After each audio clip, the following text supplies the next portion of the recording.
ગુજરાત સમુદાયના તમામ દર્શકોનું સ્વાગત છે અને હું છું નિરાલી મહેરિયા। તો આજે સરદાર પટેલની જન્મજયંતિ છે, તે નિમિત્તે પ્રધાનમંત્રી મોદી કેવડિયા પહોંચ્યા છે। ત્યારે બીજી બાજુ દિલ્હીના પૂર્વ મુખ્યમંત્રી અને આમ આદમી પાર્ટીના રાષ્ટ્રીય સંયોજક અરવિંદ કેજરીવાલ, પંજાબના મુખ્યમંત્રી ભગવત માન, ઈસુદાન ગઢવી, ગોપાલ ઇટાલિયા સહિતના નેતાઓ સુરેન્દ્રનગરના સાયલામાં ખેડૂત મહાપંચાયત યોજી રહ્યા છે।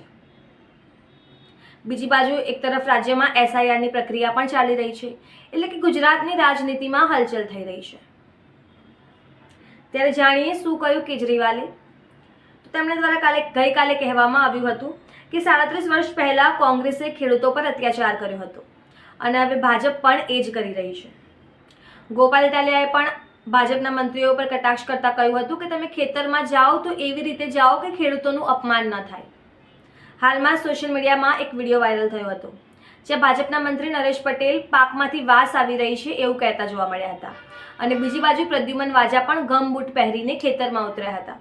ત્યારે ગોપાલ ઇટાલિયાએ તેમના પર આડકતરી રીતે આ કટાક્ષ કર્યો હતો। બીજી બાજુ જિગીશા પટેલ પણ આમ આદમી પાર્ટીમાં જોડાયા છે।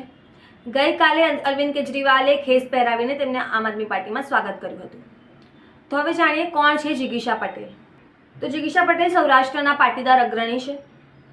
જિગીશા પટેલ પાટીદાર સમાજની કુર્મી સેનાના મહિલા અધ્યક્ષ પણ છે। ત્યારે બીજી બાજુ રાજકોટ મહાનગરપાલિકાના વોર્ડ નંબર 12ના મહિલા કોર્પોરેટરના પતિ મૌલિક દેલવાડિયા પણ આમ આદમી પાર્ટીમાં જોડાયા છે।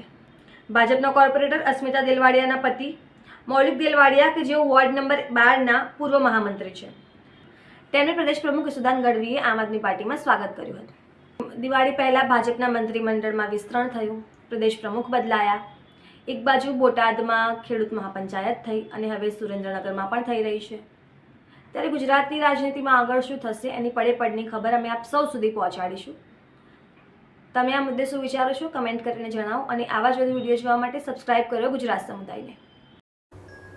વિડીયો પસંદ આવ્યો હોય તો લાઈક અને શેર કરવાનું ભૂલશો નહીં અને ખાસ અમારી ચેનલ ગુજરાત સમુદાયને સબસ્ક્રાઇબ કરી લેશો। આવતીકાલે કોઈ નવા ટોપિક પર ચર્ચા કરીશું।